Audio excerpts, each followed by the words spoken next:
Landlord বা বাড়িওয়ালার বাড়িতে দাওয়াত আছে। একটা বালিশ নিলাম, তো যেটার বাংলাদেশি প্রাইস প্রায় 1500 টাকার। রাস্তা হারাই ফেলছে। হ্যালো বন্ধুরা, কেমন আছেন সবাই? তো আশা করি সবাই ভালোই আছেন, আর আমিও আলহামদুলিল্লাহ ভালোই আছি।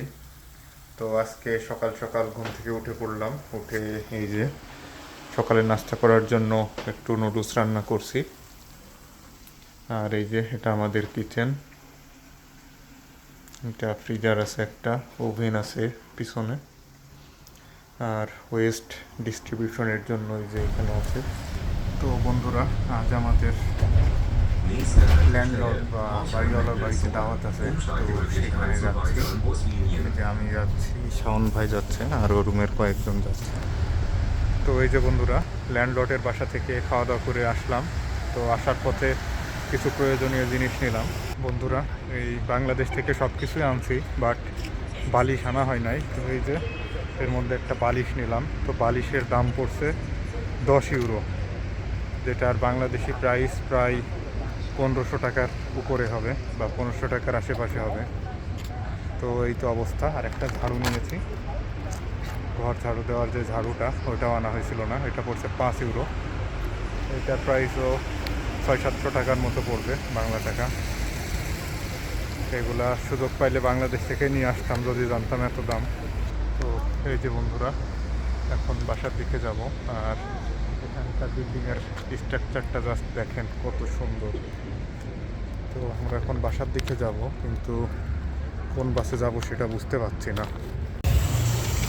তো এই যে বন্ধুরা, এইদিকে সব জার্মান ফুড কোর্ট বসছে। এই যে এগুলো সব ফুড কোর্ট, এখানে টেম্পোরারি খাবারের সবগুলো আছে। বন্ধুরা, আমরা এই টেম্পোরারি সবগুলোতে আসলাম, দেখি খাবার মতো কিছু পাওয়া যায় কিনা। সস্তায় কিছু পাইলে নেব, দেখা যাক। এই যে পুরা এরিয়াটাই টেম্পোরারি সব। তো এখানে শুধু সব খাবারের শপই না, এখানে টেম্পোরারি বারও আছে। হ্যাঁ, ওই যে আমার সামনে দেখতেছেন, ওইখানে একটা টেম্পোরারি বার আছে।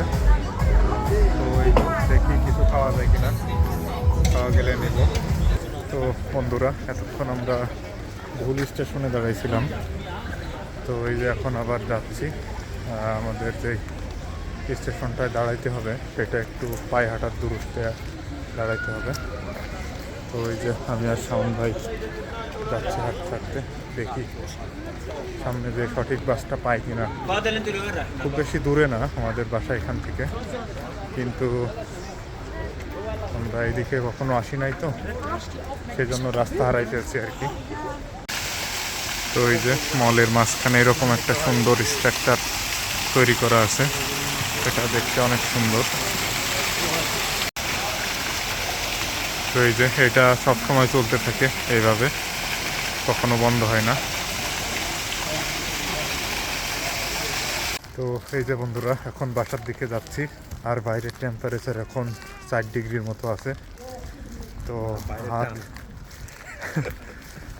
হাতটা একেবারে অবশ হয়ে যাচ্ছে আর কি। হাত বাইরে রাখা যাচ্ছে না কোনোভাবেই।